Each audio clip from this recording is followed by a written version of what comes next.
Insider presents Geek Speak with Matthew Harris and Meredith Lachlan. We cover entertainment, news, and tech with special guest appearances. So sit back and enjoy as we geek out together right now.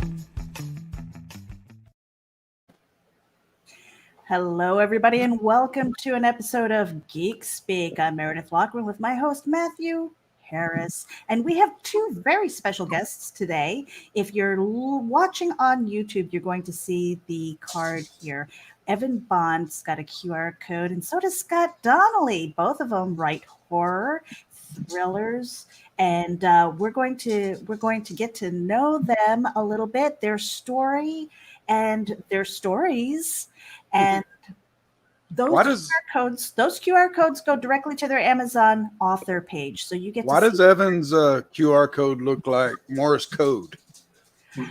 You know what? It was the style, because I went a little creative. Hi guys, I went a little creative with it, and I think those QR codes, it's really weird because you can pick the styling kind of, but depending on how many characters your original URL is how busy that is. Gotcha. It's kind of cool.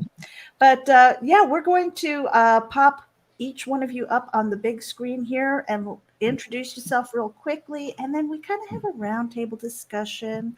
I want to give a big shout out to Indie Volt, Geek Insider, Comic Book Advocates, and everybody who's watching right now. Thank you. Make sure that you follow us on YouTube, hit the subscribe button, and leave some comments. Leave some comments if you've got questions for our authors and our special guests. If you've got questions for me and Matthew, we're more than happy to take them most of the time. Most of the time, she said. Qualified that really quick. Well, you know what? We're going to go in alphabetical order. Evan, I'm going to put you up on the big screen. Just introduce yourself and tell everybody hello. Sure. Hi. So my name is Evan Bond. I'm a thriller, suspense, horror author, kind of, multiple genres there. My latest book behind me here, Echoes of the Past. It's about a woman who moves to a small town in Maine. She's escaping an abusive relationship. And, she gets there and the town's kind of, they're like, oh, we don't really like outsiders, but, whatever. And then, of course, bodies start to show up and the whole town thinks it's her. And so she has to kind of fight for her survival. And that's kind of what I do. I write a lot of stories where survival and all that kind of mix. I'm a big camper and hiker, love the outdoors. So I like to kind of implement outdoors as often as I can into my writing. Yeah, I've been writing for a long time. I mean, I've published, I think, for about 5 years now, but I've been writing since I was a kid. I was writing dumb little ghost stories when I was a kid and just never stopped. So, just still kind of doing it. So yeah, that's me. Awesome. And Scott, cool. Let's put you up on the big screen here. Yeah, I'm Scott Donnelly. I am an indie author. I write everything from horror to sci-fi, thrillers, action, just kind of whatever I would want to read or watch on TV. That's kind of what I do. Been writing for a long time, self-publishing since about 2014. And I'm very excited to be on the show with you guys. Very cool. Well, all right. Glad to have you both. Meredith kind of told you both, or we was kind of talking before the show or before we went live. And you two both write in that kind of genre that Meredith and I love. We both delve into those areas ourselves where, I've got some stuff published as a ghostwriter, so I can't really take credit for those. And then Meredith has got some cool stuff that's going on her way. But, so you guys are right up our alley. We've already talked about having you all back in November for the India event that's going on. And I noticed, of course, both of you have several titles each. And Scott, you didn't tell us, what is your latest title? It's called The Whool, and it is a horror story about there is a father and son in the woods. They discover the remains of this old town. And then the story jumps forward 3 years, and there are all these mysterious events occurring in a different town that comes back to that discovery, and a lot of horror ensues. Gotcha. Yeah. Very cool.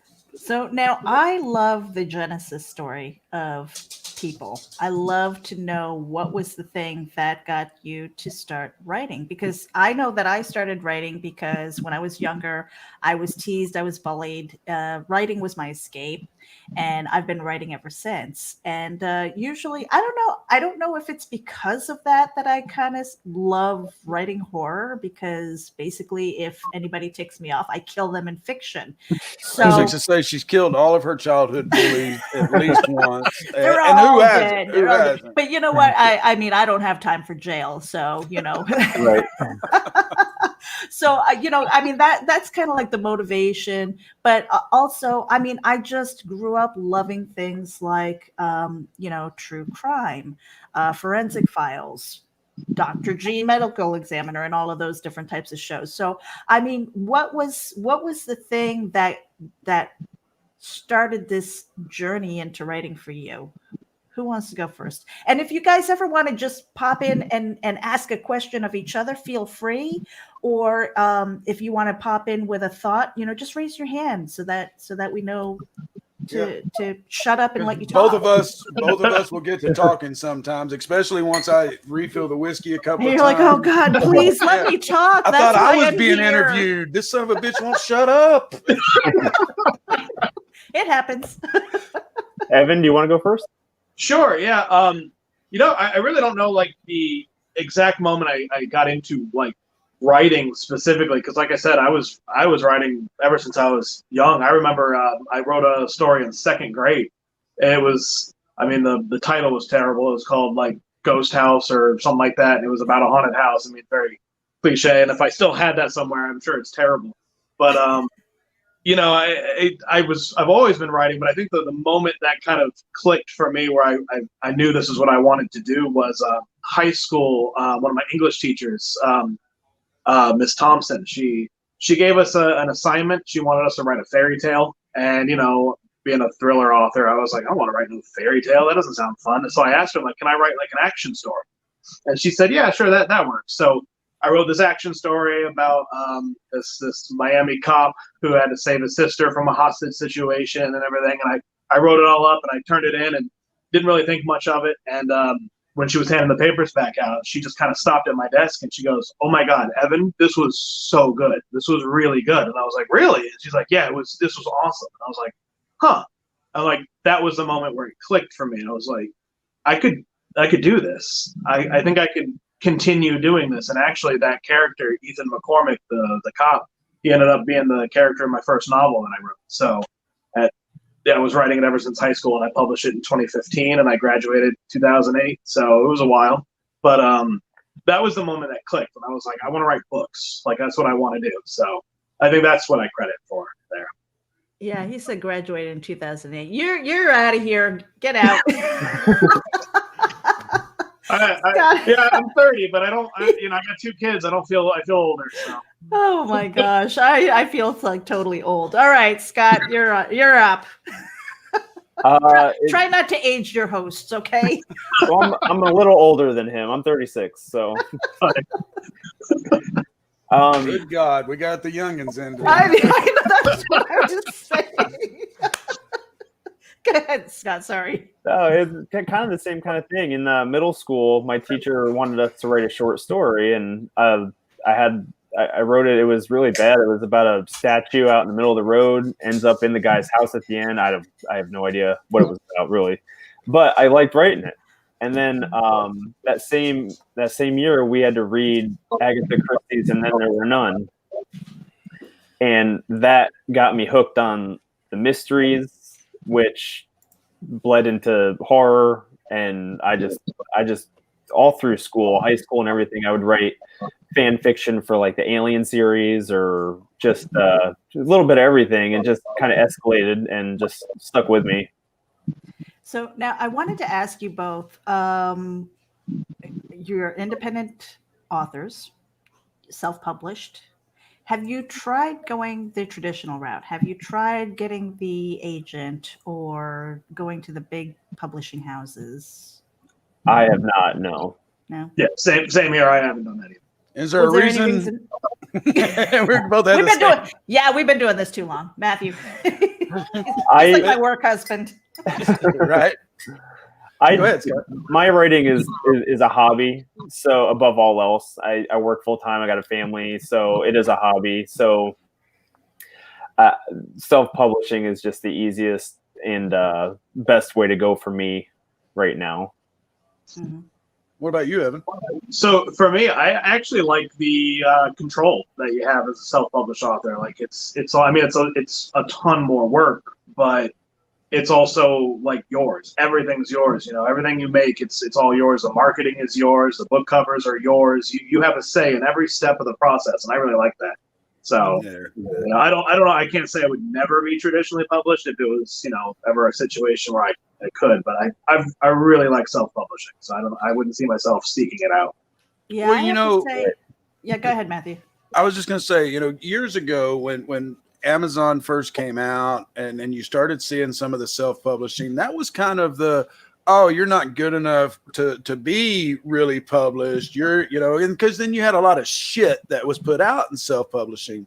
Yeah. But now, and I think more so since February with COVID, we are just seeing more and more of the indies being made into mainstream movies, more and more of the indie authors becoming more known, and people, I see it outside of the show and outside of Geek Insider. I see people sharing posts from indie authors and stuff that, I didn't, and it may have been there a year or two ago, and I just didn't notice it because I wasn't in the field as much.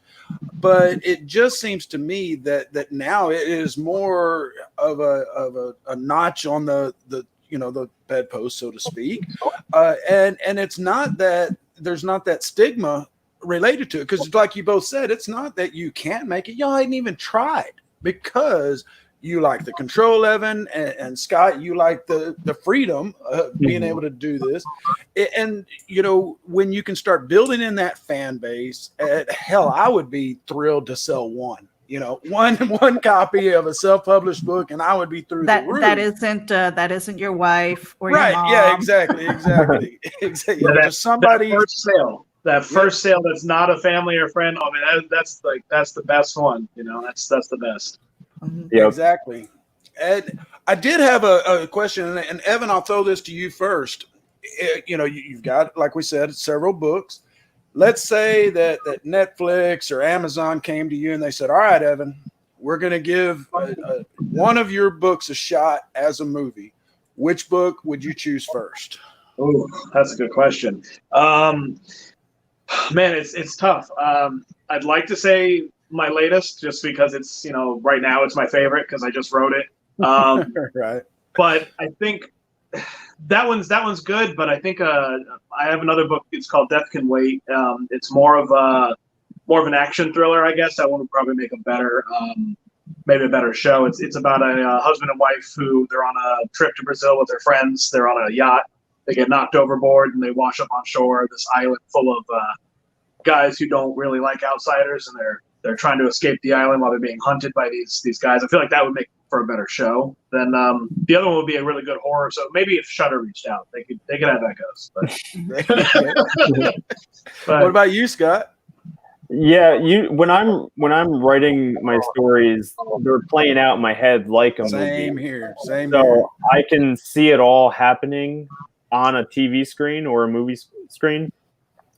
I would say also my latest one, The Whool, would I feel like that could be a very atmospheric, very eerie viewing for somebody. So now I want to hear about the villains. What in your story makes your villain creepy or scary, or like sometimes as you're writing it, they get a life of their own.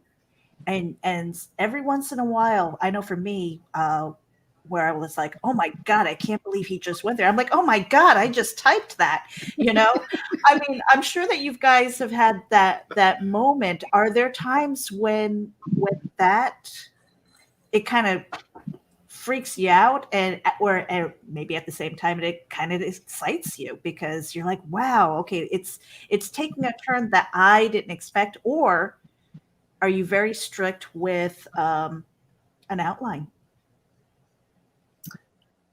I usually have an idea of where I'm going to go with it. Usually by the midway point, I'm kind of playing with different ideas on how to get there. But normally I do have an end game in mind. What about your villain, though? I mean, do you have that evil kind of, scary voice every once in a while where you're like, what are you doing? Like, oh, I like that. Have you had those moments? Yeah, sometimes I get. I mean, I'm not a very violent person at all, but the Whool, for example, you would not think that. It's always the quiet ones, folks. It's always the quiet ones. That's right. Yeah, the stuff in the books, it's fiction. Mm-hmm. Right. So it's yeah, that's all I can say about it. Well, what was the kind of like the motivation behind the Whool? Like, was it something that you woke up from a dream? Was it just kind of an idea? Was it sometimes a phrase gets stuck in my head and I just have to write it out and see where it goes. Like, what? I think a lot of people's biggest fears, one of my biggest fears, is the unknown. So the story plays a lot on build up as to you don't know what's going on or what's happening or who or what is killing the people in town. And usually in a horror story or a movie, I think less is more. So you don't want to show and tell everything. Right.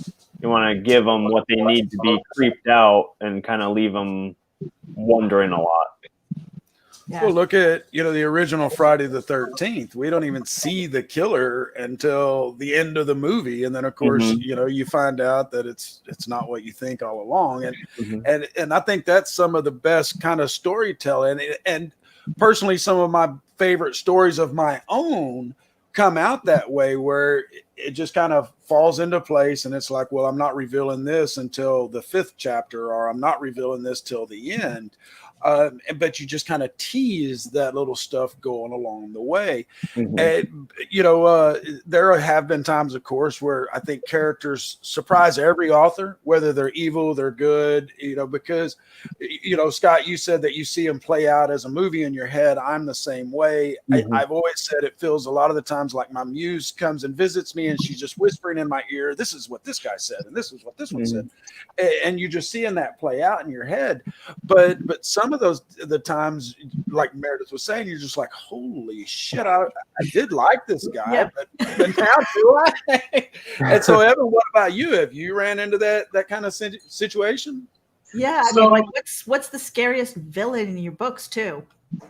So I think the scariest villain in my books it's not even really one person in particular, because in my latest the villain is more. There's one person who's kind of driving the antagonist spot, but it's more of a mob mentality is what drives the story along. Everyone's afraid, so they're all kind of banding together and getting scared together. So I guess fear is probably my biggest villain, because that can drive the normal person to do the scariest things. So. But yeah, I don't want anyone to think that I'm like psycho or anything. But I've had some times where I'm sitting down and writing, and I read a particularly dark scene, and I don't ever stop and think, man, what's wrong with me? It's usually like you get that smile, and you're like, that was cool, and then you just keep going, But so yeah, I haven't had any times where anything's kind of like scared me. I feel like that's the best part. I'm like, all right, this is good. Maybe I'll keep it in, maybe I won't, but yeah. Well, before we get to the next question, Matthew, we're going to take a little break. I told you we've been working together too long. We'll be right back after this. Check it out. MobileEdge.com has award-winning products with innovative features and contemporary, edgy designs that empower you to look sharp and travel smart with your mobile tech. Your beloved, not to mention expensive gaming gear and mobile tech devices, are an extension of you, so give them the protection and style they deserve wherever you go. Find them at MobileEdge.com and protect your tech with Mobile Edge. Bring it on. Hey Geek Insiders, Mobile Edge has a special coupon code for our dedicated listeners. Get 25% off your Mobile Edge gear using coupon code GEEK25. That's GEEK25. Geek out. Now, Evan, All right, I'm we're gonna. I'll go ahead. I'm sorry, I forgot to say we're back. Yeah, we're back. And I actually wanted to give a little bit of a shout out to Indie Vault Radio. Thank you for tuning in, and our Geek Insider audience. Make sure that you head over to geekinsider.com and sign up for our newsletter. Thank you. Now, Evan, I'm going to guess that this right here was not your first one that wasn't a friend or a family that made your purchase, because No, I've never met her before in my life. Just a coincidence. it's just that folks on the radio. It was a pop-in by Melissa Bond. She says, "Echoes of the Past" by Evan Bond is a great read. I highly recommend it. and you know, it's just coincidence that the last name is very Bond. much a coincidence, yeah. Very common name, of course. Now, Evan, over to you. You kind of, or I know Scott kind of alluded to one of them earlier, but I want to ask both of you, what is your all-time favorite horror book and horror movie? Ooh. Oh, that's a tough one. I really loved Dracula. I remember reading that a while back, and I don't know, that one stuck with me for a long time. Also, my all-time favorite Stephen King book is The Shining. That I actually read that recently. I hadn't read it before, and I've seen the movie, and of course I was one of those guys who was like, the movie's really good, and then I read the book, and now I think the movie is really, really bad. So, yes. But, and even the remake that they did, it was better, because Kubrick's was just Kubrick's vision of The Shining. The remake was okay, but nothing touches the book. That was actually the first Stephen King book I read. oh wow, really? Yeah, My first Stephen King book was The Stand. That's my favorite. Yeah, that was favorite. my favorite. And then I read The Shining, and I was like, oh my god, this is such a good. That book actually scared me. It was the first time a book that actually got to me. There were times I'd go to the bathroom and I just have to peek behind the shower curtain just to be safe, So, Dude, I was like 12, 13 when it came out, and I had to have it because I saw the previews for the movie. And so I went and bought it, and I only got about a quarter of the way through it, had to put it down. It was too scary. And I guess I was younger. I'd have to see what year it came out. But then about a year or two later, I went back to it. And you're right. I absolutely loved it. I still do like the original movie, but it's two different beasts. It's very different. Yeah, very different. As far as favorite horror movie, oh man, there's so many. I don't know if I'd call this my favorite horror movie, but it's one I'm always pushing on everybody. I think it's on Shudder now. It's called Dog Soldiers. If you've ever heard of it. Hardly anyone has ever heard of this movie, but it's great. It's like a British-made indie film, and it's I think it's an indie film. I could be wrong. It's just about these British soldiers that get attacked by these giant werewolf things, and they just have to survive.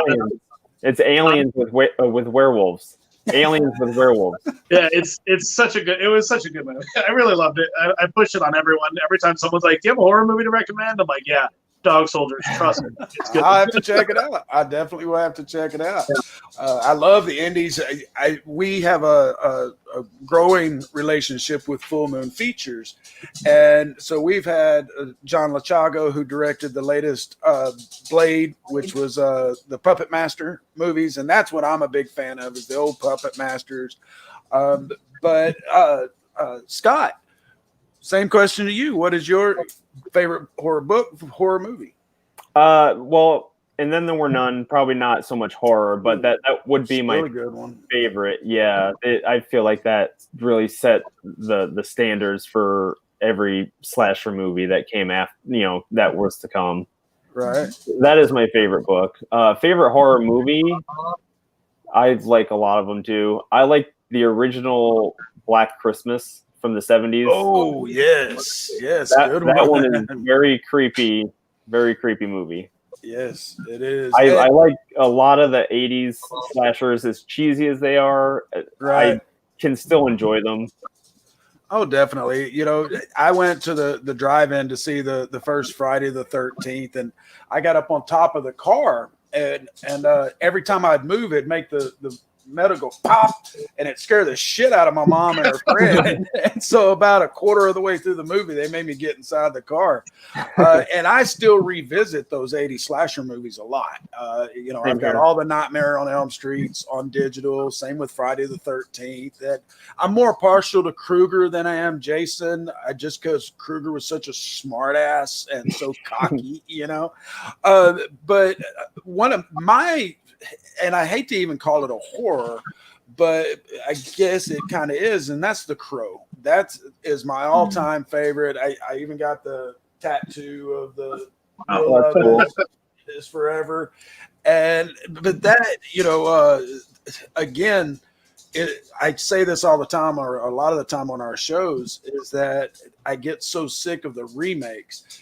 And even though it was going to be Jason Momoa, when I heard that they were remaking The Crow, I was like, A, why? You know, Brandon Lee's performance was great in that. And then B, why? Because Jay Oberg had so much other resources of different stories of The Crow and other authors as well from Kitchen Sink Comics. But you know, and we talked about which books you guys would like to have made into a movie, and I have been like hogging all of y'all's time, so I'm going to let Meredith ask a question. I was actually busy dropping links for you guys, so you know, if you're tuning in and you're watching, make sure you go over to the comments, drop a comment, say hello to our guests, and also visit the links that I'm dropping in. We've got websites, we've got Patreon pages, we've got social media. I wanted to ask you guys the writing process. You kind of mentioned it a little bit before. Are you a pantster or a planner? Scott, you kind of said you were a pantster. Do you do any planning for your books? Yes, I like to come up with a lot of the characters. I usually have an idea of where the story will go. Some of it I'm kind of just playing around with and seeing where it takes me. If it doesn't work, I delete it and try again. So yeah, no, I usually have something in mind that I'm going to work towards. So I that's how I do it. Okay, Evan, how about you? Pantster, planner, what do you do? Kind of a hybrid as well. I'll write up a rough outline for where I'm going to go. Usually I know how I want to end the book. I usually plan out my ending first and I write to it. But I always leave myself room for, you know, because like you said before, sometimes characters take a life of their own and they're going to do whatever they want to do. So you got to leave room for that creative process. So I give myself an outline. I'm like, this is kind of what happened in Act 1, Act 2, Act 3, and then there you go, and we'll figure it out as we write. That's kind of what I do. So I kind of do both. So let me ask you about character development then. Do you kind of go in having an idea of what they look like? Do you make it up as you go? Or is it something like, hey, I know the backstory. I know this person. I know what they look like. I know what they like to eat. You know, things like that. I mean, how far do you go as far as character development as you're writing? Do you kind of go with the flow, or do you really have that picture? Is it based on maybe somebody you know? Sometimes I'll base characters loosely on people I know. Usually, like I said, I'm watching it play out in my head as a movie. So, like if the character walks in for the first time, I'll kind of close my eyes a little bit and just kind of imagine what he would look like coming through and kind of build off of that. Do you ever to get a specific actor in mind or actress? No, It's just the generic. Yeah, just kind of a generic model of a person. Gotcha. Evan, over to you. Evan, how about you? So yeah, kind of the same thing. I more generic for most of them. I don't like picture any actors or anything. I did have somebody tell me that in Echoes, the town sheriff, they pictured Mark Ruffalo, and I was like, all right, I guess sure, why not? We'll go with that. Not who I was picturing completely, but you know, it works. Yeah, I kind of it's kind of weird. I've done different things with different books. One of my books, I went all out. I found like a character detail sheet. I found their favorite color, their birthday. I mean, everything. And it took me like days to fill that out. And I was like, I'm not doing that again. There's just no point to knowing the character that well. There was just no point. But yeah, I kind of get to know them. I write the book first. I start the book first, and then I kind of get to know the character, and then I build their, you know, I let them come to life, kind of. You know. Mm-hmm. So beyond thrillers, horror, suspense, and all that, is there a genre that you've ever thought, I'd like to try that? Evan, you first. Don't answer at the same time. They're like, nope.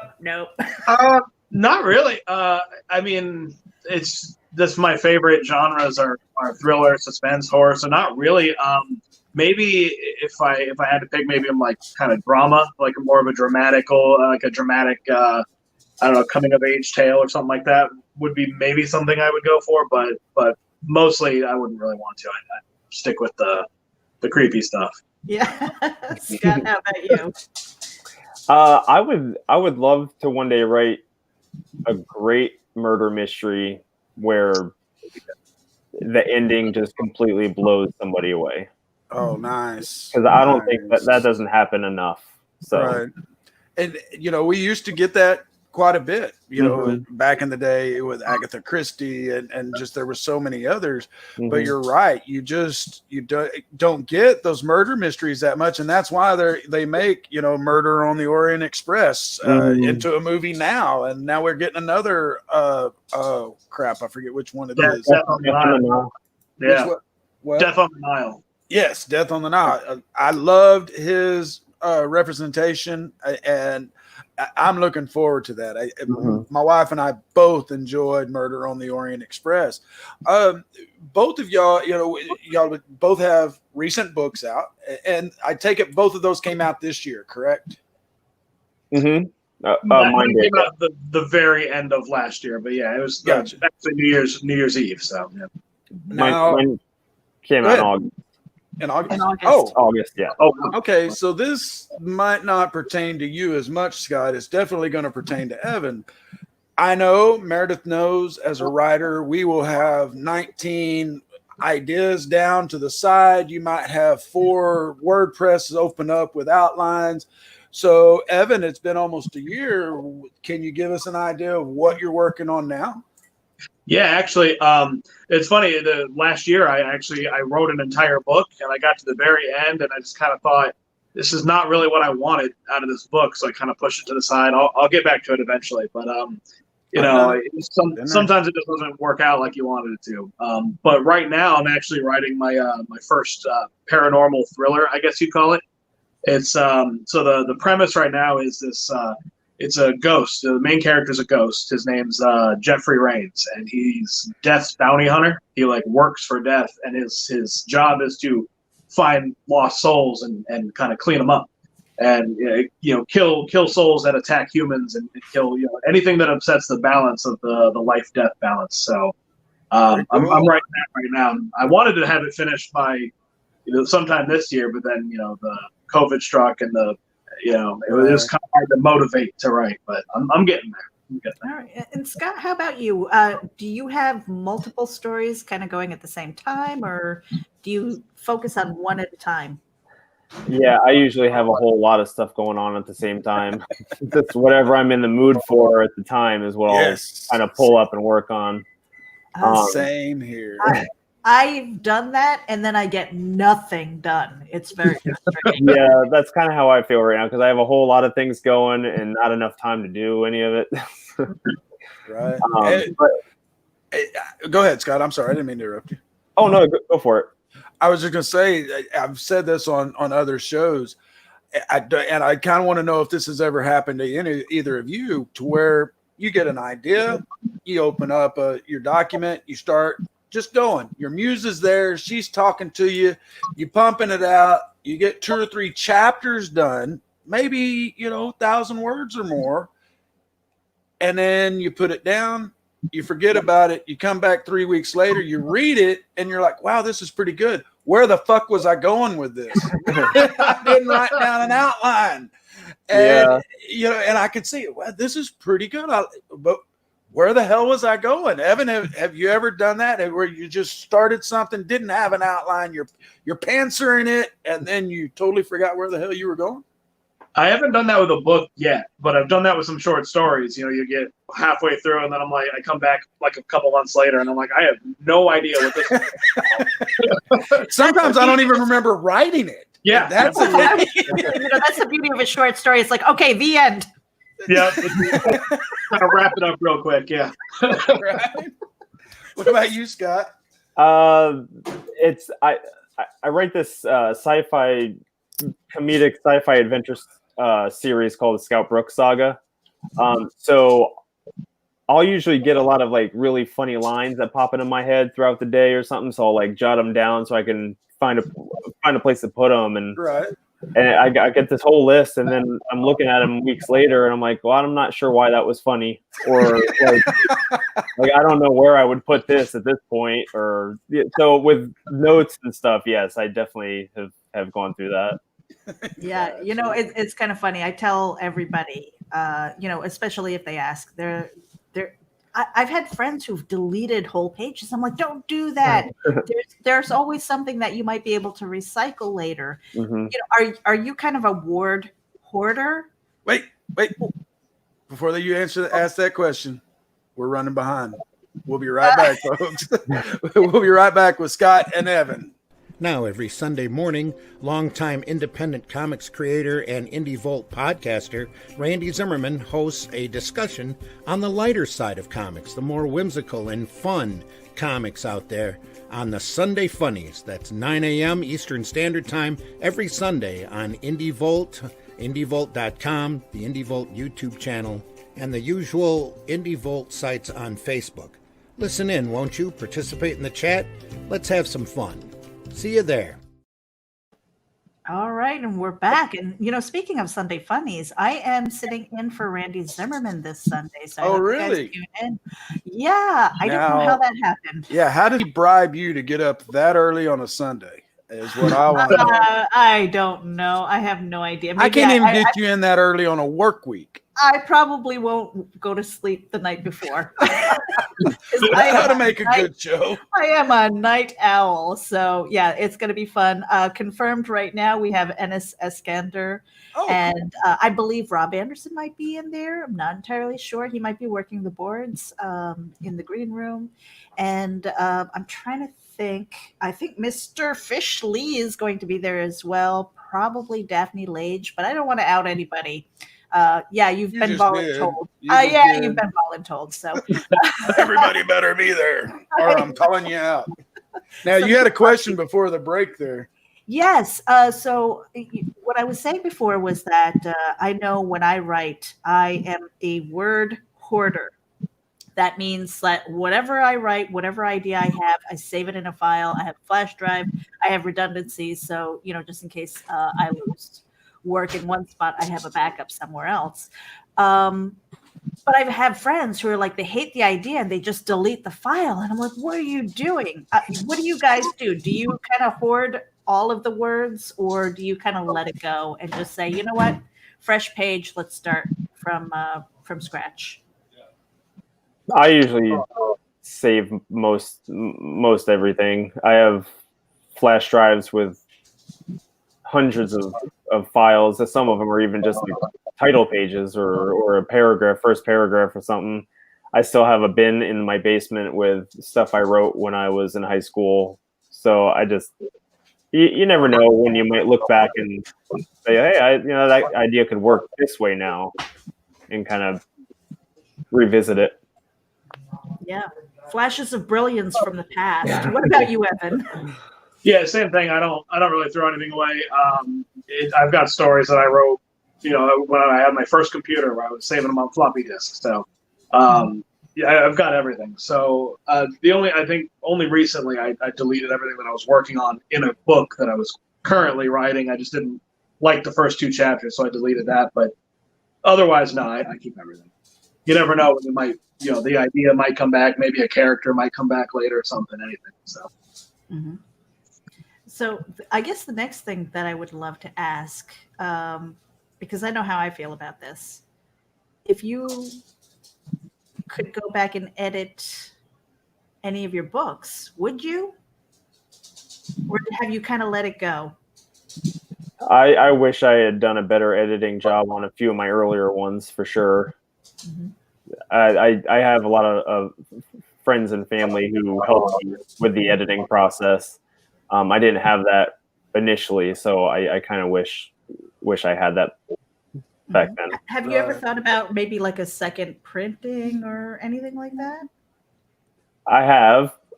Just that's nothing I've gotten around to yet.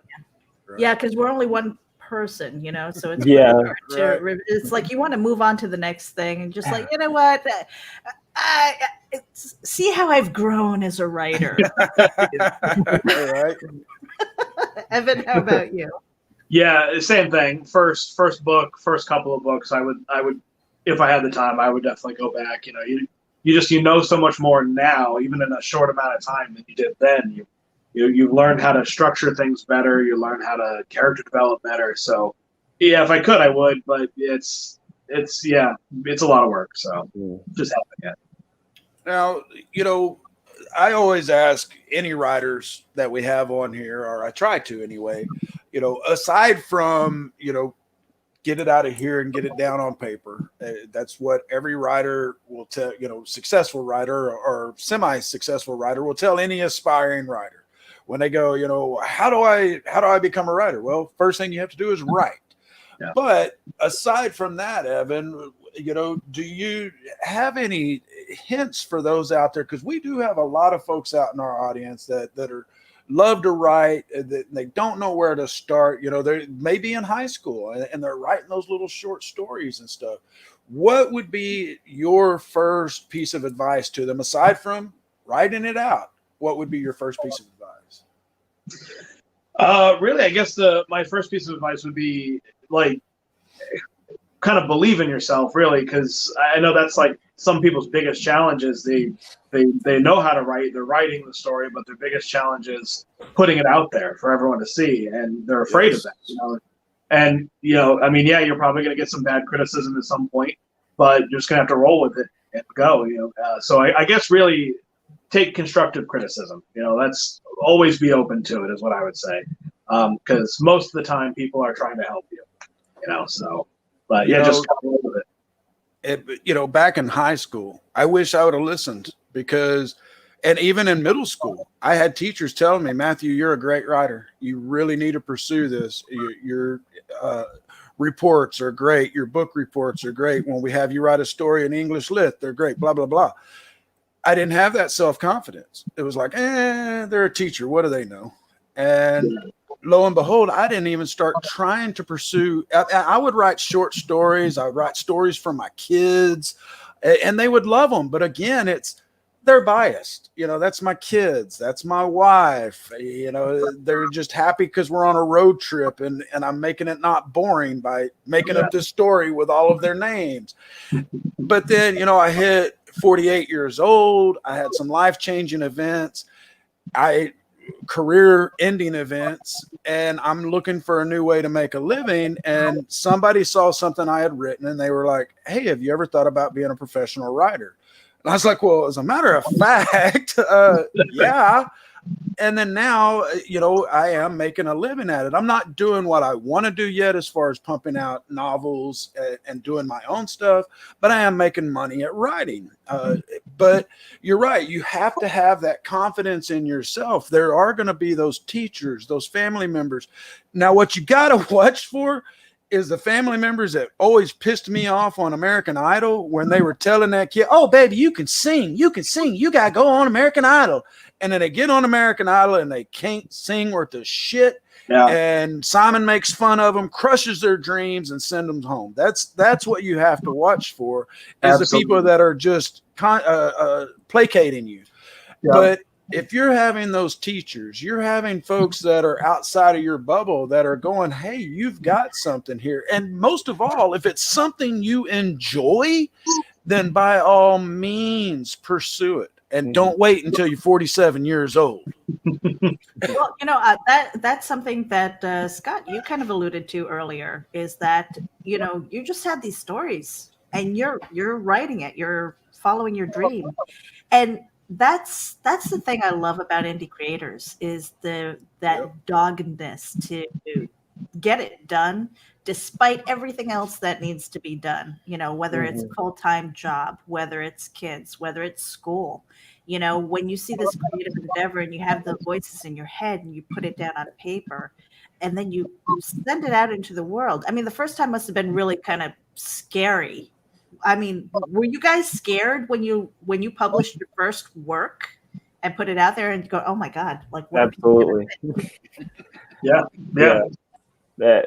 And I mean, as the time goes on and you get more comfortable writing, and like Evan said, you figure out better ways to structure the story and develop your characters, and the confidence is a really big thing. Also, have fun with it. To treat it as fun. If you enjoy doing it, do it, and fix it later. Yeah. And that's one of the things that I've said this on the show before, that my dad, I used to drive my dad nuts, because if I was miserable at a job, if I woke up in the morning and going, damn, I don't want to go to work, I hate that job, I'd quit. And it drove my dad nuts. And he didn't understand it was because of him. Because growing up all my life, I would hear him talking about how much he hated his job and how pissed off he was when he'd come home and he'd take it out on us, and he was just always pissy. And I just swore I would never have that kind of job. If I ever hated a job, I would move on. And I did it for years and years. And I still do it to this day. But now I'm doing what I love.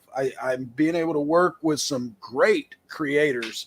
I mean, in the last year since taking over as managing editor of Geek Insider, I've met so many authors like yourselves, and so filmmakers and actors and comic book creators.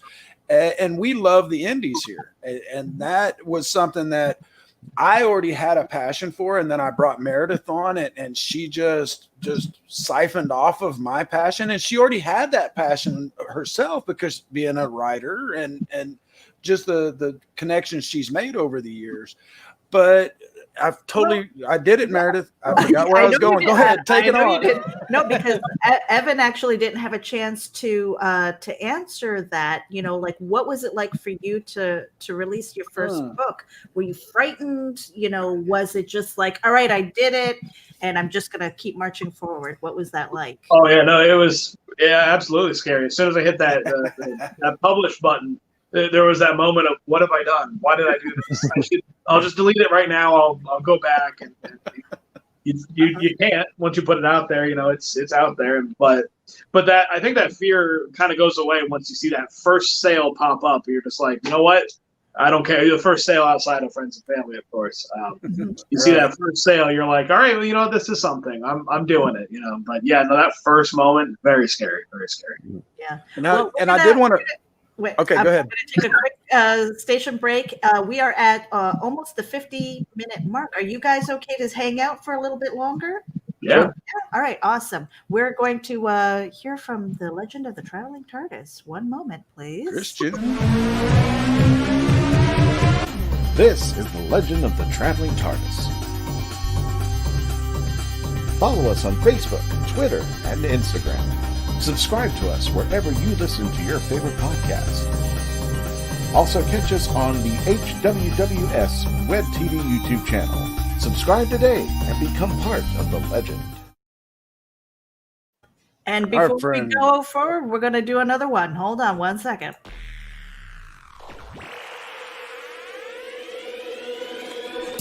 At Geek Insider, we foster relationships with those in the geek sphere so we can give our audience the insider view of entertainment, tech, and more.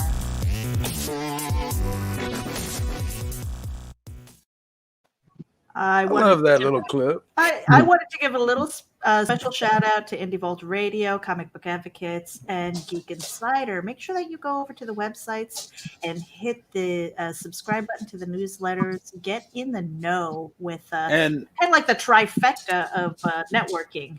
and I'm going to throw this out like I have been for the last few shows. Folks, if you haven't already done so, if you're listening on Indie Volt Radio, you need to go over to YouTube. You need to look up Indie Volt and you need to subscribe. You also need to look up Geek Insider and subscribe. And there's a couple of reasons why. Yes, you can listen on the 9s for Indie Volt on Indie Volt Radio, and our shows on my shows on Sunday, and then we've got Geek Speak on Mondays and Thursdays on the 9s Eastern time. But when you go and you subscribe to the channels, you're going to be able to see the videos because we have guests on, and like you can see these gentlemen's lovely faces, but we also show videos, we show images, and then of course on Geek Insider, we are closing in on 200 videos on our channel, and that is including our Geek Speak, this show right here with interviews. Then we have my Geeky Cheeky and Downright Freaky, where we talk about everything from the Mandela Effect to UFOs. We've got Clever Title Pending, Never Mind the Furthermore, the Comics Advocates, and we got another show coming up really, really soon on our network as well. And so just make sure that you go and subscribe to those channels, folks. We got tens of thousands of you out there listening right now. So if just a small percentage of you goes and subscribes, then that will make our week. You know what, Matthew? You're too nice. Hit the subscribe button. Just go over there and hit the button, damn it. Now, I know, Evan, you've got a YouTube channel, and actually, for those who are listening in on the radio, we've got our special guests today. We've got Evan Bond and Scott Donnelly, horror authors. They write thrillers, suspense, good stuff if you like that. And speaking of YouTube, Matthew, I'm going to cut in a little bit. I hope you remember what your question is. Oh yeah. Because I wanted to talk to these two about their projects that they're working on. Evan, I know you've got a YouTube channel. Scott, I know you've got a Patreon page, and I would love for you guys to talk about what you're doing with those. Who wants to go first? Evan? Sure. So on YouTube, so polite. So on YouTube, I've been doing this thing where I write short little horror stories, maybe about 10 to 15 minutes long, and then I narrate them, and I kind of pair it with some sort of video that I took myself, kind of match the theme of it. I got a couple other ideas of stuff that I'm going to do with my YouTube channel. Maybe insert a little bit of a vlog kind of thing, something like that. I do also have a Patreon page as well. There, I'm doing this neat thing where for certain tiers, I write a short story specifically for that person. Like they can reach out to me and let me know, do they want to be a main character? What genre do they want? That kind of stuff. And so I try and do some fun stuff with Patreon as well. Okay, well, make sure that you drop your Patreon link in private chat, and we'll share it out with our subscribers. And I have to say here real quick, though, Meredith, we have got to get him in touch with Ethan, with his show, his podcast, with what they do with the dice rolling and the story writing. And you're a little bit more familiar with that than I am, but definitely give Ethan Murphy a shout and that's out. Actually, we'll kind of let the dog slip here, or let the cat out of the bag. That is the show that is coming, or one of the shows that's coming over to Geek Insider. And what they do, folks, is he is the owner and CEO of Epsilon Comics. Isn't that it, Meredith? Did I say it? Echelon. But they have a podcast every Monday night, and week one they sit there and they roll Dungeons and Dragons dice, and they come up with the characters, the plot, and all of that, and then they have an artist, a writer, and everybody, and they get together, and for that next week they make the story. And I'm probably explaining this all wrong, but it's a very cool concept. Meredith and I are supposed to be on there here in a couple of weeks. They're coming on to the Geek Insider Network. And hopefully maybe even down the road, they might even be on Indie Volt. But with you guys being horror writers, I could definitely see some October-ish kind of theme going on there. And so that's something we're definitely going to have to touch base on. I got a meeting with Ethan this weekend, and then I'll circle around to both of y'all. But Scott, I wanted to backtrack for a minute because I asked a question a minute ago, and Mike was able to or Evan was able to answer it. But if you as a indie author and publisher, if you could give a piece of advice to someone that is considering breaking into the industry or they're just love to write, what kind of damn it, I can't think of the word, advice would you want to give them? I mean, just go ahead and do it. Find time, and I believe in write what you like, write what you know. I write things that I would want to read or watch on movies. So just have fun with it. Just because that's what it is. It's fun, and you're not going to have everybody. Not everybody's going to like what you write. I've had my share of bad reviews. I've also had good reviews. So I mean, on the same things. Now that brings up my next question, and Scott will just piggyback off of that. Oh, sorry. Go ahead. No, because Scott never got to answer about like what he's doing over on Patreon. Oh, yeah, I'm sorry. Oh, okay. Down, Matthew, down. Down. Quit, Matthew, quit. Yeah, I got a couple options over there. The lowest tier, people can get acknowledged in a special thanks at the end of each of my books, as long as they're a patron. And the big thing I have is, like I mentioned earlier, I have a sci-fi adventure series called the Scout Brooks Saga. It's up to 6 books now. The final one will be out at some point next year. So what I'm doing is I'm going through and doing almost like an audio drama of the original book with some music and sound effects to help the story along, to kind of give everybody a different way to listen to it or experience the story. That's the big thing on there right now for me. And we just shared out both of your Patreon pages. So Thank you. so patreon.com, Scott Donnelly _author is Scott's, obviously. Thank you. Thank you. And then Evan Bond is patreon.com/Evan Bond. So make sure that you go over there, check them out, throw a little support their way. It's been really difficult with the convention circuit kind of closed down and stuff. So we've been kind of clawing our way through finding unique and interesting or just anything that works to sell books. And Matthew, I'm gonna throw it back to you because I interrupted so that Scott can. I don't remember what my question was now, though. Okay, so let's talk about conventions now. We're getting ready to hit the 1 hour mark. Are you guys okay to keep going? Mm-hmm. Absolutely. All right, sweet. Well, I want to ask about the conventions. Do you go? Is it something that you have in the past relied on for book sales, or do you kind of rely more heavily on your website and Amazon author pages? Good question. I did one show last year. It was the Mid-Ohio Indie Author Book Expo, just outside of Columbus. That was the first bigger event I had done. So I didn't really have anything else to compare it to. And that was canceled this year, and I was signed up to be in there. So hopefully next year I can get back into that. How'd you do over there, Scott? It would be in your first time, and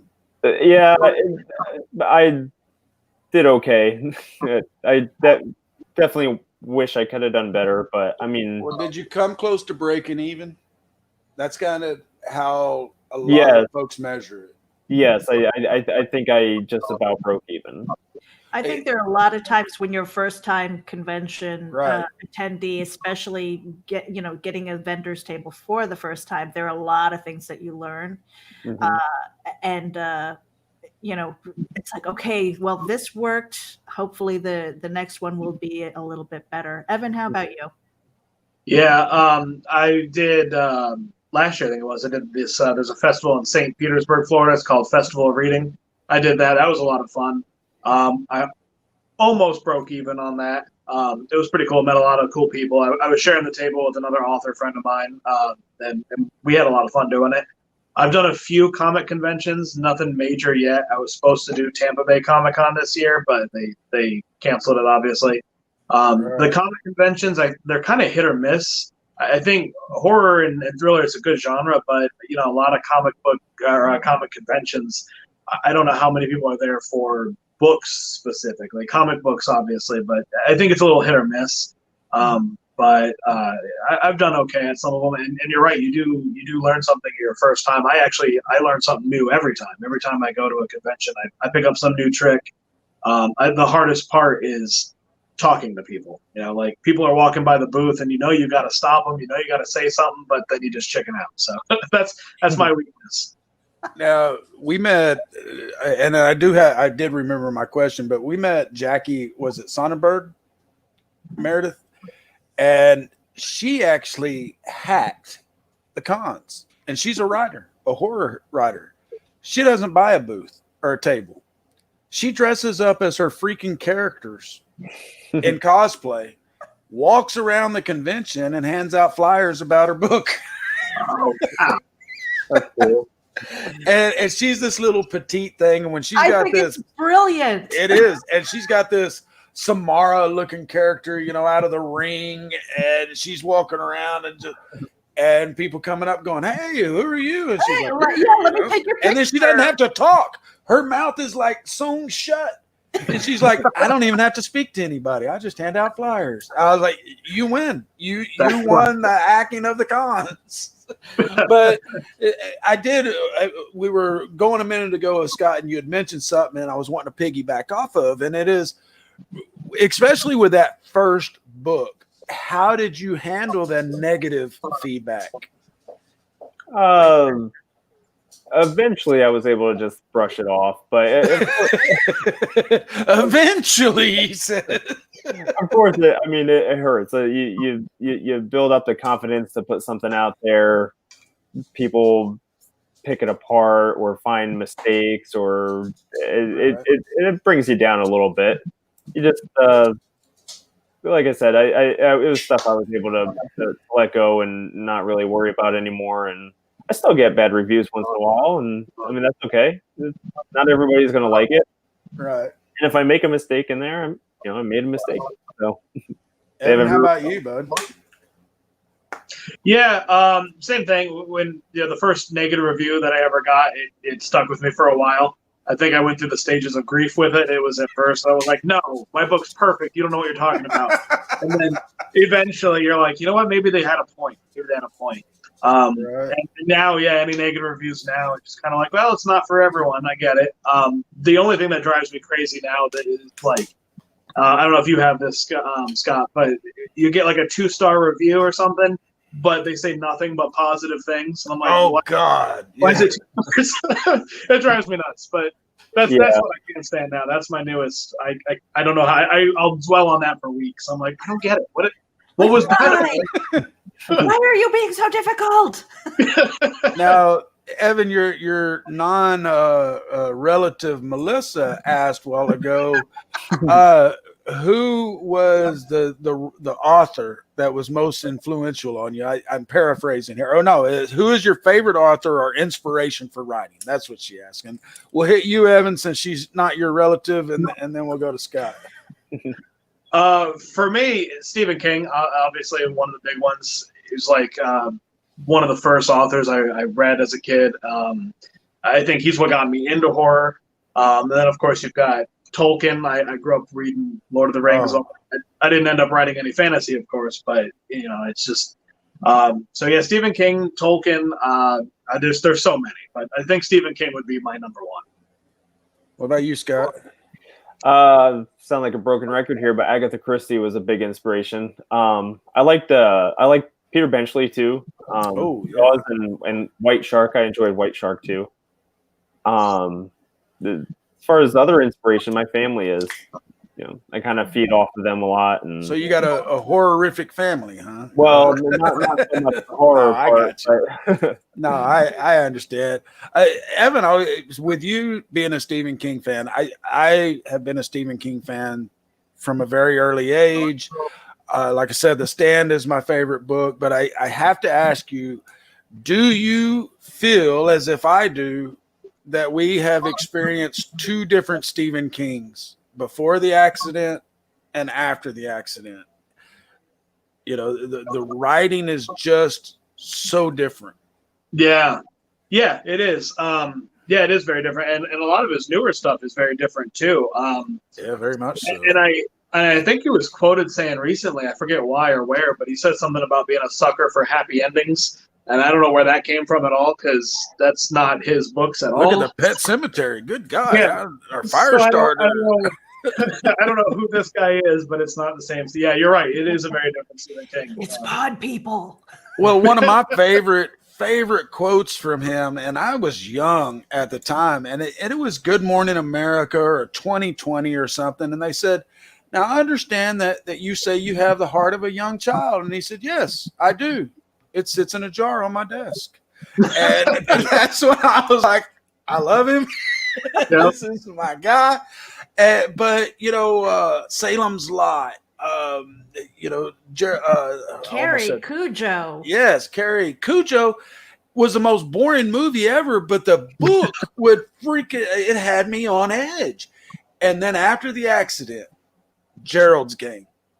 I tried reading that effing book so many times, and I'm sitting there going, look, I'm kinky, a woman tied up in her bed naked, and she's alone and seeing things. I'm with this, and I just couldn't get into that book. And there was just so many, and granted, there has been a couple that I enjoyed since the accident. I did enjoy Cell. What is it? The 11/22. Yeah. The book, beautiful. The movie that they did, it was okay, but the book was just absolutely beautiful. To me, that was some classic King there, man. Yeah, that was a good book. It really, and it was unexpected. I didn't expect it. I read the little synopsis, and I'm like, I'm all about time travel and that kind of stuff. And I read the book, and I was just like, whoa. And then so when they came out with a Hulu movie or whatever it was, I jumped on it, and I was like, yeah, they cut out so freaking much, man. He only goes back in time once. What? Also, James Franco. I didn't see James Franco. Yeah, no. Right. Now, I have to ask, have you guys ever seen a movie that did better than the book? Ooh. I will say that, and I'm answering this. They're the guests. Y'all go ahead. Evan, you go ahead. While you guys are thinking about it, I'm going to put the card up here. If you are watching the interview with Evan Bond and Scott Donnelly, and this is really not an interview. It's more like a sit-down chat, coffee table, round table, whatever you want to call it. But on your screen right now, get out your cell phones, take a screenshot of this, or use your QR code reader.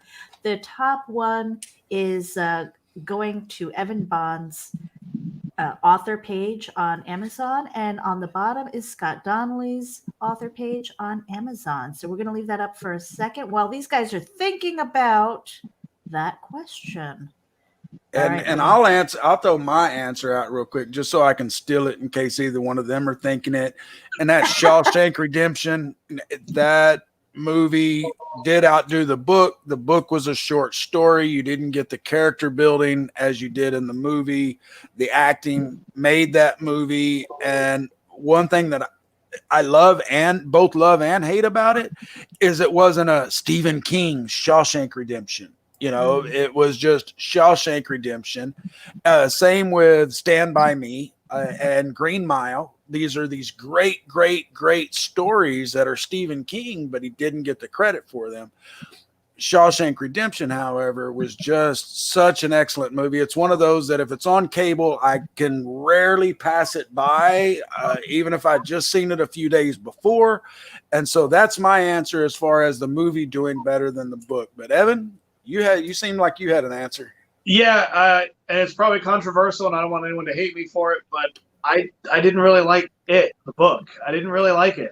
I like the movie way better. The new movie even better. I don't know the. Okay, send hate mail to Evan Vaughn. I don't know.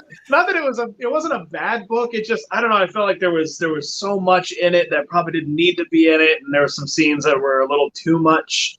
But I don't know. And what a lot of people don't realize, folks, if you haven't read the book, there is a really controversial orgy scene at the end, and that, of course, didn't make it into the movies. Thank God. They kind of allude to it, but yeah,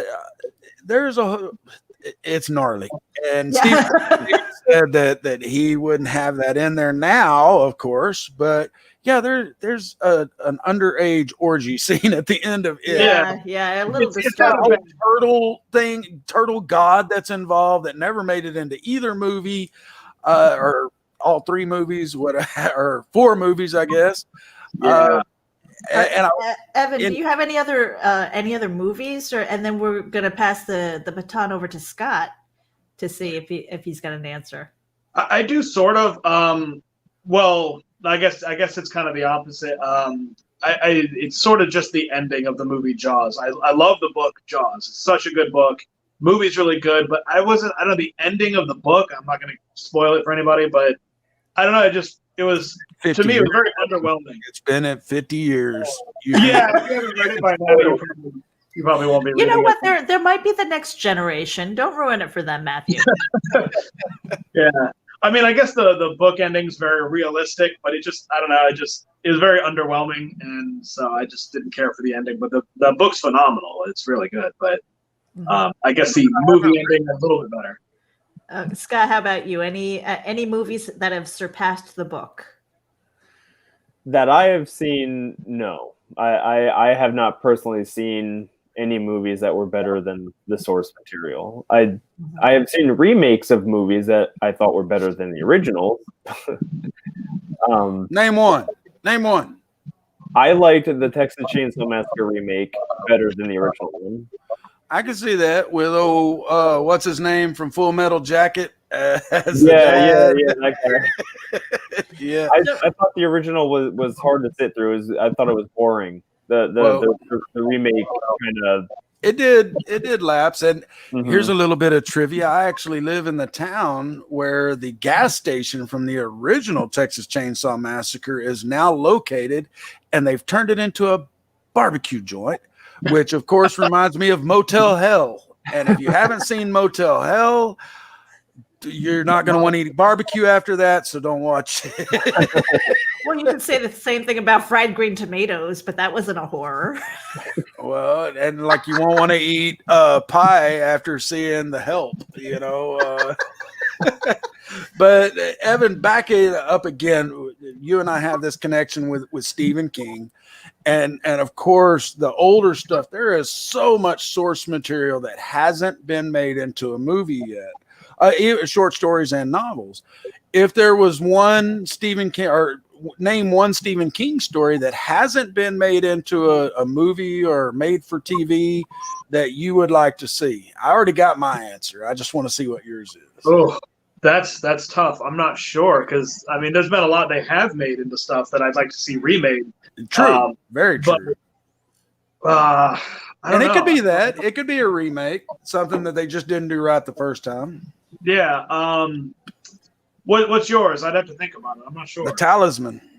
Talisman? Okay. I haven't actually read that one yet. So. Oh. Yeah, is that good? I take it. Yeah. Let's put it this way.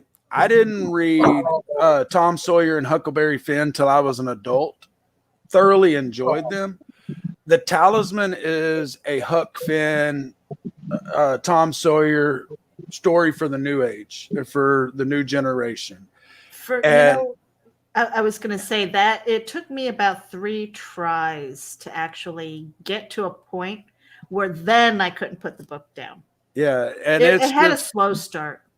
With you've got twinners and kind of a multiverse kind of thing going on, and I just loved it as a kid. And there's been a couple of false starts to where they said, yes, we're going to make a movie.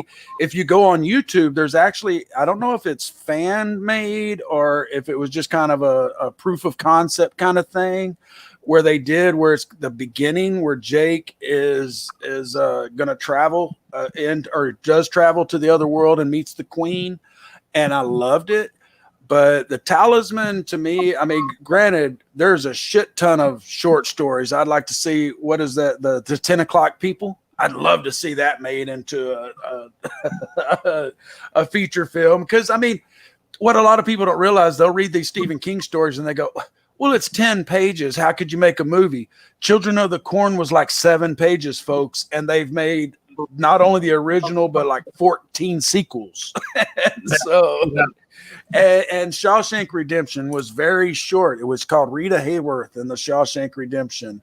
The Body, which was the premise for Stand By Me, was a short story.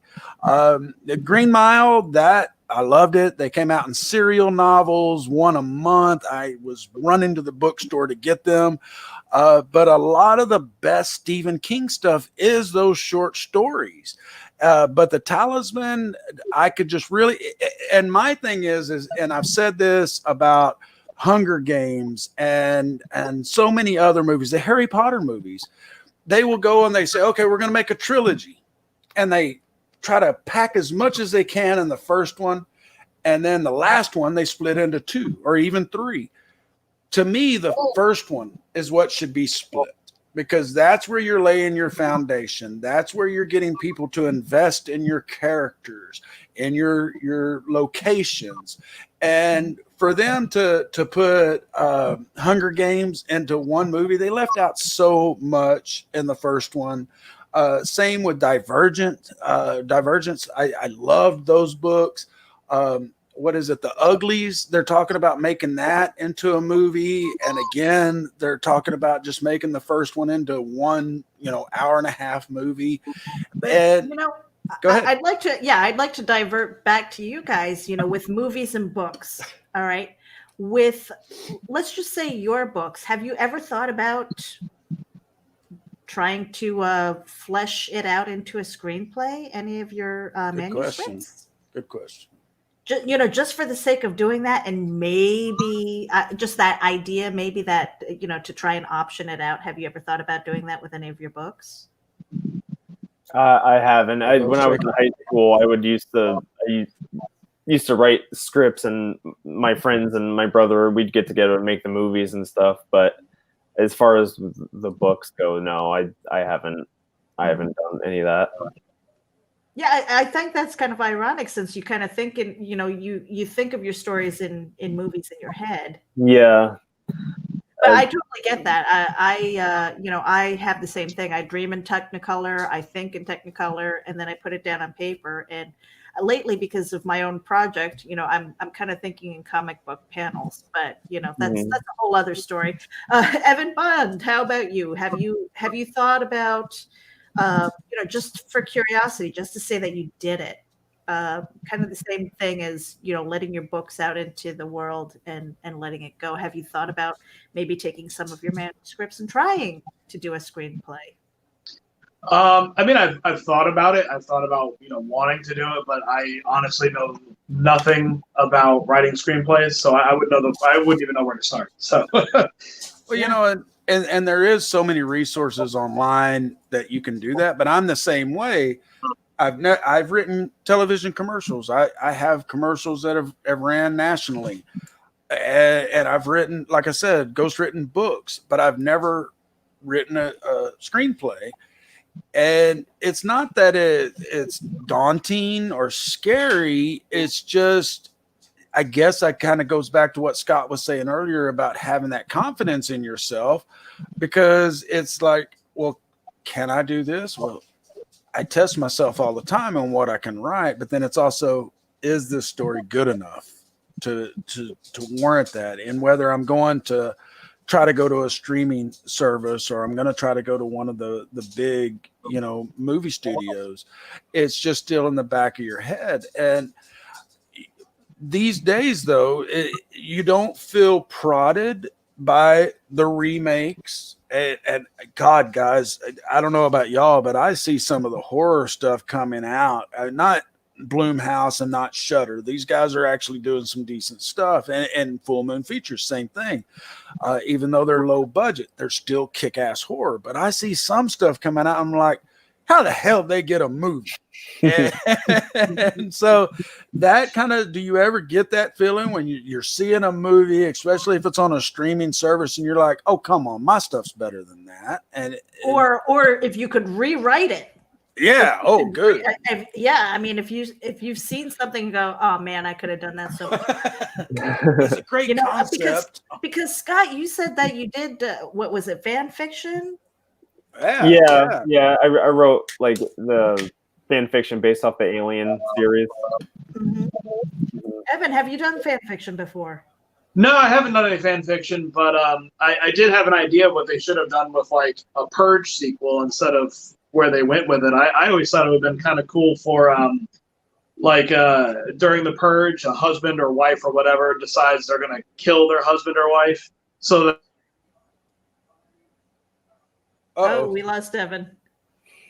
Evan, if you can still hear us, you might need to refresh, bud. You just froze. It's not an embarrassing picture. At least it's not like. Yeah. He'll be back. They're locked. Oh, yeah, we lost him. There he goes. He'll be back. He'll be back. He'll be back. Scott, how about you? Can you repeat the question after all that? Oh, hold on a second. There's Evan. There he is. You're back. Sorry, we lost you in the middle of what you were answering. Oh, okay. And then we'll get back to you, Scott. Sorry. So the Purge idea, this husband and wife locked in a house together. One of them's trying to kill the other one. Of course, she can't go outside because they're purging outside. So he or she is stuck inside with the killer, can't call for help because no one cares. I thought that would have been a really cool story. So maybe one day I'll write a fan fiction on it. But Yeah. That's a pretty cool idea, actually, man. Hush. I've seen several of the Purges. I haven't seen the last one, which is the first Purge. But I have tossing the ball to Scott, though. I wanted to ask him. So, is there a book? Is there a movie where you either read it or you saw it and you were like, "Oh my God, I could have written that so much better"?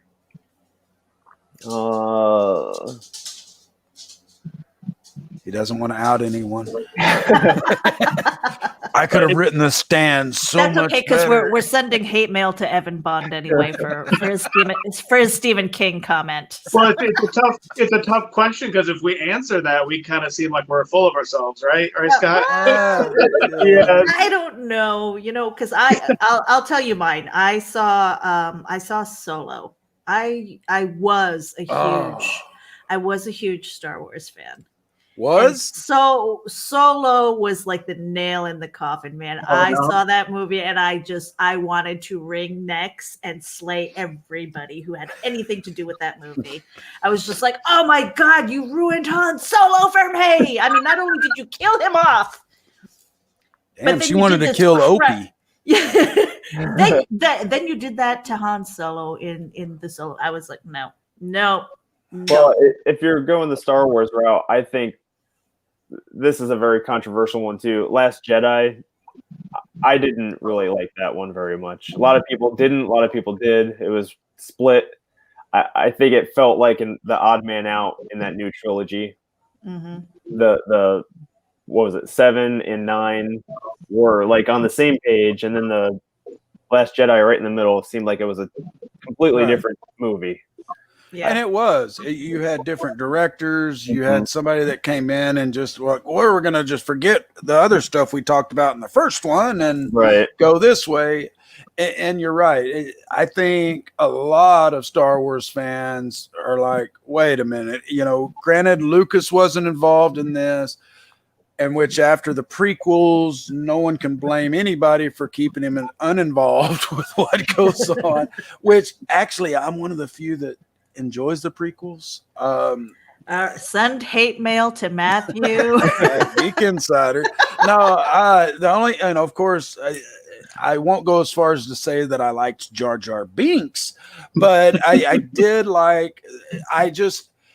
I could have seen what's his name as a better Anakin Skywalker if the writing had been better. He came across as this whiny little bitch boy, and it just could have been so much better if we had the writing. And that is always a huge thing for me, is the writing. We've talked recently with John Lachago and Ethan Murphy, who are John is a director for Full Moon Features. He's done the Puppet Master movies, or the latest one, and then Ethan is with what is it, Meredith? Echelon Comics, and they both said, most of the time, comics or stories or movies, it's not a new idea; it's just a new approach to it. Mm-hmm. And a lot of these things I can take with a grain of salt, as long as they have a new approach. It's not the regurgitated stuff. And that's, I think, what can separate the indies from the mainstream a lot of the times. The mainstream wants the formula that works. We know this works. We've made money off of it 1,000 times. Whereas the indies, we got us guys, us folks, we are writing for us. And we kind of figure, if I find this enjoyable, at least one other person is going to find it enjoyable. Mm-hmm. Sorry, I'm going to pop in here because we are reaching the 90-minute mark. Dun, dun, dun, dun. We're probably going to cut it off soon after that. But I wanted to divert back to you guys. And I notice how good she is at that. She's telling me to shut up without telling me to shut up. I told you we've been working together for a while, you guys. But what are you guys working on next? Can you give any insight into that? I already asked him that. You're snoozing. Because this is the roundup, because I want them to tell us what they're working on and where they can find, where our audience can find them. And then we're going to wrap up, because she's ready to go. Because that's what I do. I'm almost out of coffee, y'all. No, really, guys, for real, give out wherever everybody can find you, what books are new, what you're working on, and just. And I'd really, piggybacking off of that, like if you're working on something new, and maybe like a release date, if you've got one. That would be really kind of cool. I'm doing quite a few short stories currently for some anthologies that are coming out. Cool. I just contributed a story to Tales of the Weird and Strange. Oh, very cool. So that people should really check that one out, because there's a lot of really cool stories in there from some indie authors. Charles F. Milhouse was involved in that, Lawrence Everett, Rena Brown. And I think today they actually just got the book. It is available at the Mothman Museum in Point Pleasant, West Virginia now. So that's pretty cool. Very cool. Very cool. Yeah. So I kind of working on some short stories for them, for some upcoming anthologies that they're doing. Very cool. All right. So Charles F. Milhouse is actually a good friend of Brian K. Morris. He's been on a few of the Clever Title Pending shows. So very cool. Yeah, he's a really good guy. Yeah. Scott, where can everybody find you? What's Facebook? Yeah, Facebook.com/Scott Donnelly author. That's what I probably update the most. Instagram.com/Scott Donnelly _author. On Patreon. And my Amazon author page. Yep, awesome. And we've shared those links out. Evan. So currently I'm writing my paranormal thriller, or Death's Bounty Hunter kind of thing. So I'm still writing on that. I don't have a release date for it yet. But do you have a target? Do you have a target date, or kind of like a deadline you set for yourself? The deadline was this year, but I don't know if that's going to happen. But I'm going to Tampa Bay Comic-Con next year, which is I think in August. My goal is to have it published before then. So sometime between now and then. So a year, I guess. Very cool. And But you've also shared out your social media links. So, yeah, go ahead. I didn't mean to interrupt you, but make sure that you let everybody know where they can follow you as well. sure. So I'm at Evan Bond Author pretty much on every platform: Facebook, Instagram, Twitter. My website is also evanbondauthor.com. I have a YouTube channel, which is Books by Bond, and patreon.com/Evan Bond as well. Very cool. Very cool. And I had another question. Don't remember what it was. The last question that we always ask our guests.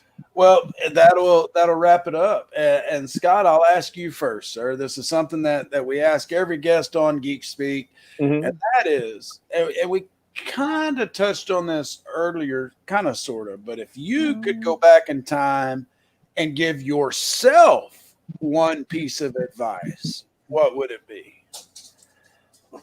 To build that confidence earlier, I think, because I wouldn't have waited probably so long to start putting my stuff out into the public's eye. Right. All right. I definitely understand that one. Evan, how about you, sir?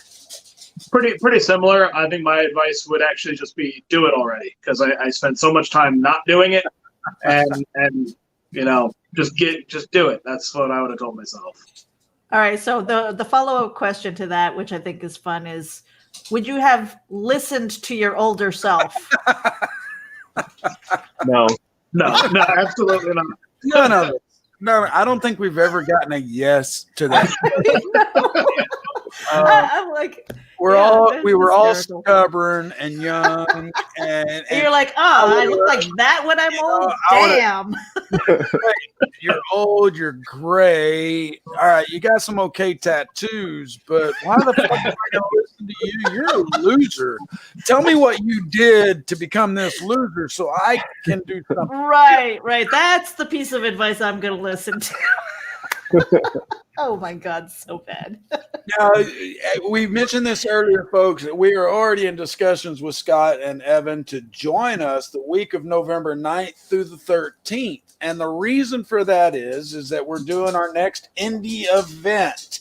And this time around, this is our 4th or 5th time around, we are covering horror, thriller, as Meredith says, noir. Noir. So sexy. And you know what? On Monday on Geek Speak, we've got the Dead Enders. We mentioned them a little bit earlier. That QR code is going to take you to their YouTube channel so that you can check them out and see what they're doing.